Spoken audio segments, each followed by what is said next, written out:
Hi everyone and welcome.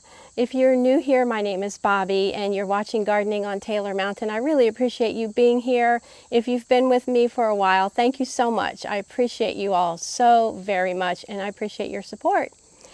Well, I've been harvesting my pumpkins, and pumpkins are one of the most exciting things actually I grow in my garden. For some reason, when you get ready and you plant those pumpkin seeds and you get ready to harvest your pumpkins, it's just, I don't know, it's such a thrill to me. We're going to go out into the pumpkin patch in just a few minutes and I'll show you what I'm growing. We're going to harvest the rest of the pumpkins. I'll show you and talk with you just a few things about growing pumpkins. But I grew 3 varieties this year, and one of them is the Wee Be Little. I have a small space, so I wanted to grow all mini pumpkins, and they are great for a small space. So this is the Wee Be Little. This one is a beauty. This one is from the Mini Harvest blend. So I got a couple that are kind of large like this. I was really happy to have those.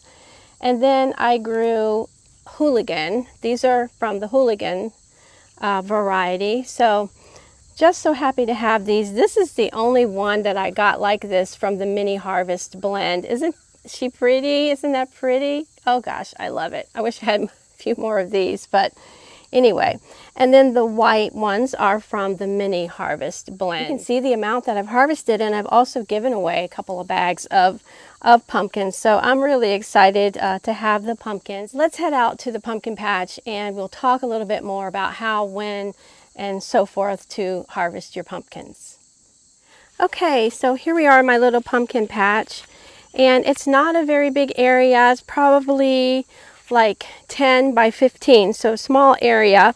And if you can see in the camera, I did just put this plastic fence around to keep the bunnies from eating the vines when they were young. You know, I don't know if the deer or the bunnies like pumpkin leaves and pumpkin foliage because it is rough, but when there are deer and bunnies, really, it's like, who knows? There is no rule of thumb. So I just put this little plastic fence around to keep the bunnies. But you can see that my vines are already starting to die back. There are a couple of reasons that could happen. One is naturally. They would just start to die back naturally because they're supposed to do that. When it's time to harvest, the vines start dying back.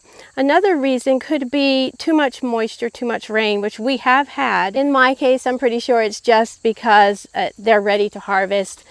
The pumpkins that I grew were 80 to 90 days to maturity.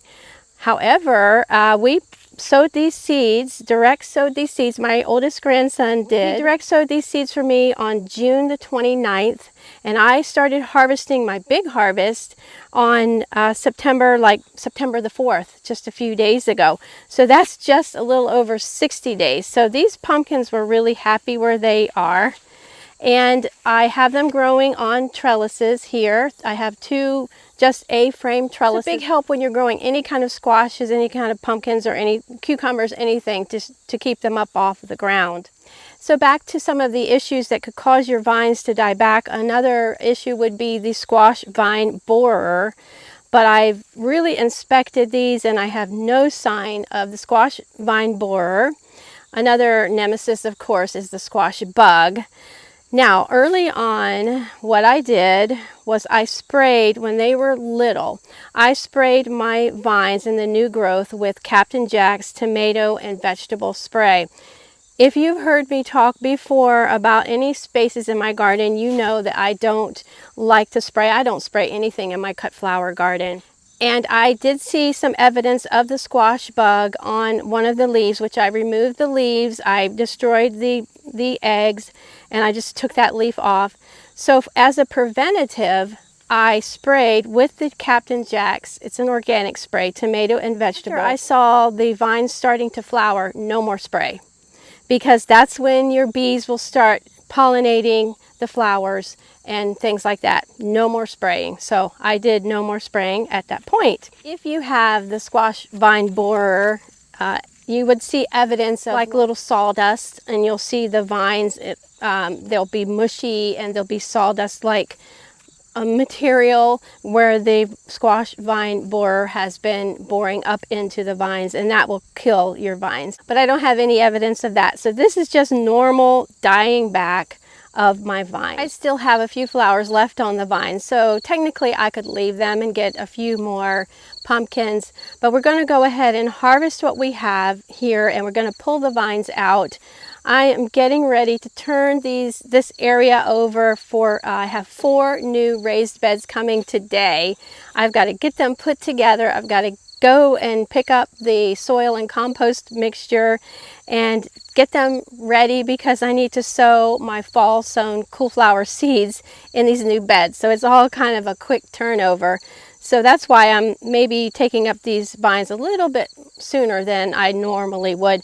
But actually it's going to make my husband happy because he's not a fan of this jungly look. But I told him in the beginning, I said, you know, this is the way the pumpkins are going to look. And he knows, they've had gardens all their lives. But there's a few of them that are not quite ready to harvest, but because we're going to go ahead and harvest them anyway. I'm going to need my clippers.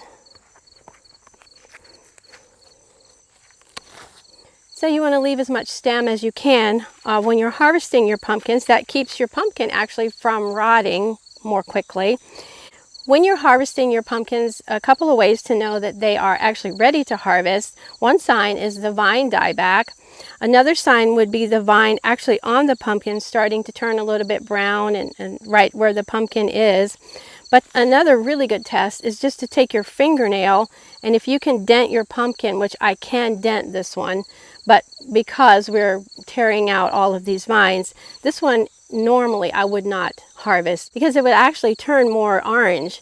So it's definitely not ready. My fingernail is going in there, but I can set these aside and maybe set them where they will ripen up just a little bit more. So this one's not ready.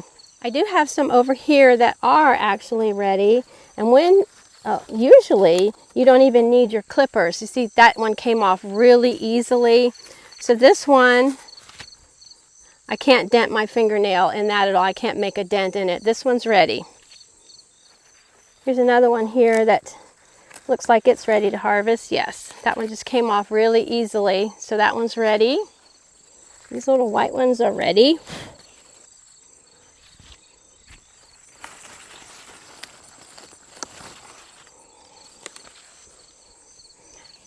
Okay, so all these are ready. They were ready to harvest. They just came right off the vine.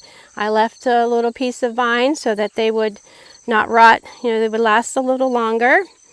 So there you go.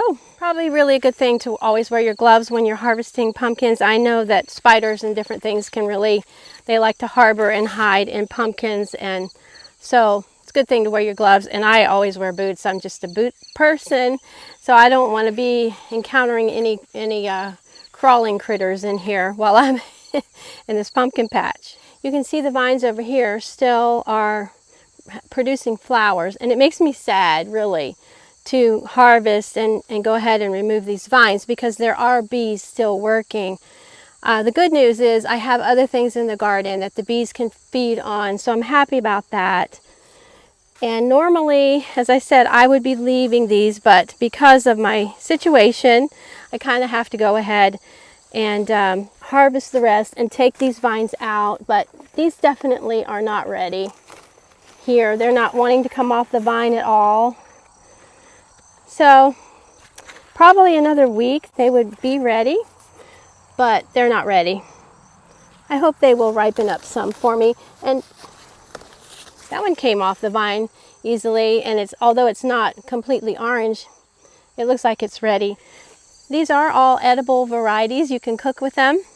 I haven't done that, but I might try it and see.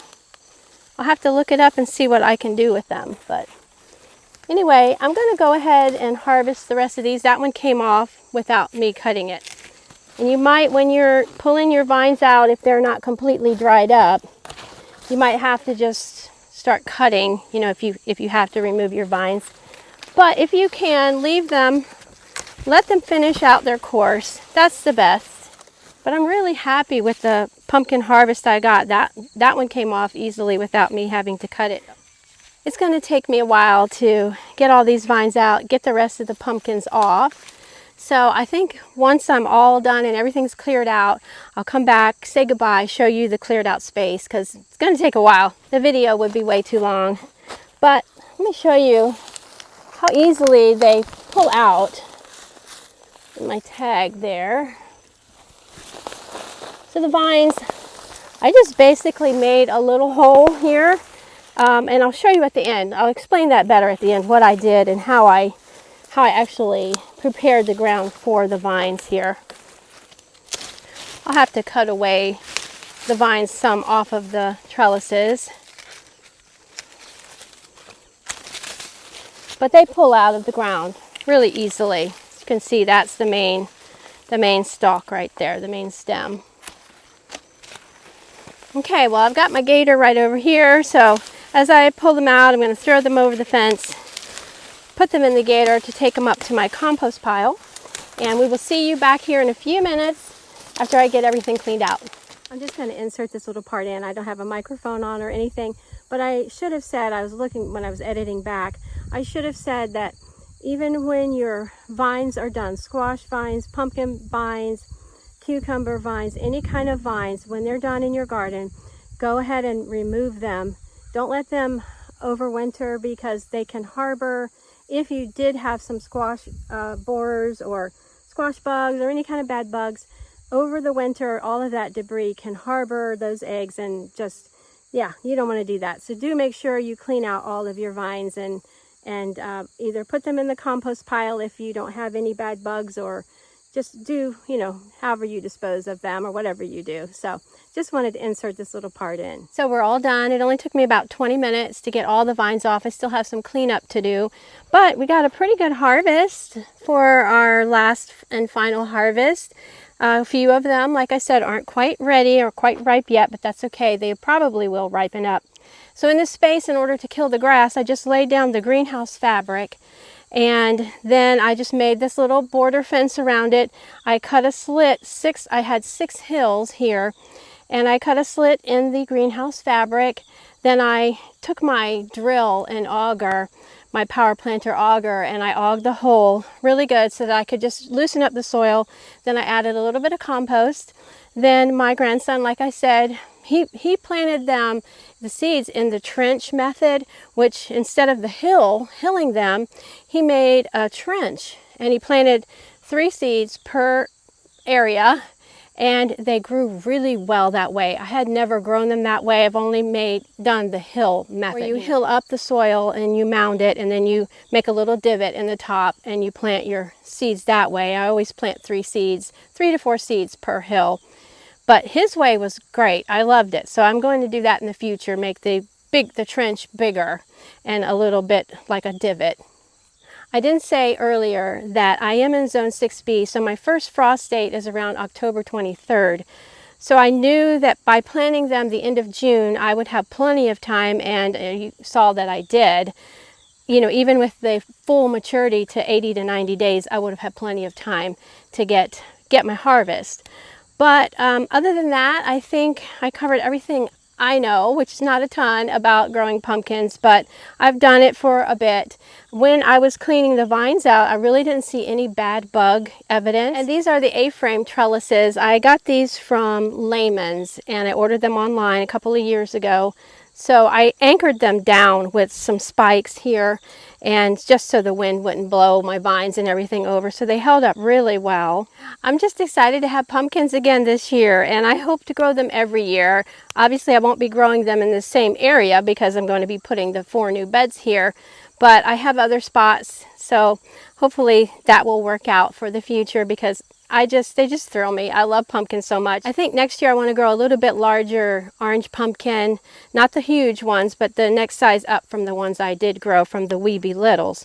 So I'm excited about that. Hopefully, if you haven't grown pumpkins before, you'll give them a try, and especially the mini pumpkins. Start out with those because they don't take up a lot of space and they're super easy. I did not fertilize my pumpkin my pumpkins at all. No fertilizer, nothing like that. They just have pretty much, pumpkins have everything they need in them to do what they need to do. It's turned really humid here. It's getting ready to rain any moment, and I know there are many of you that are rain deficient, and I'm so sorry about that. I wish I could send some of the rain your way.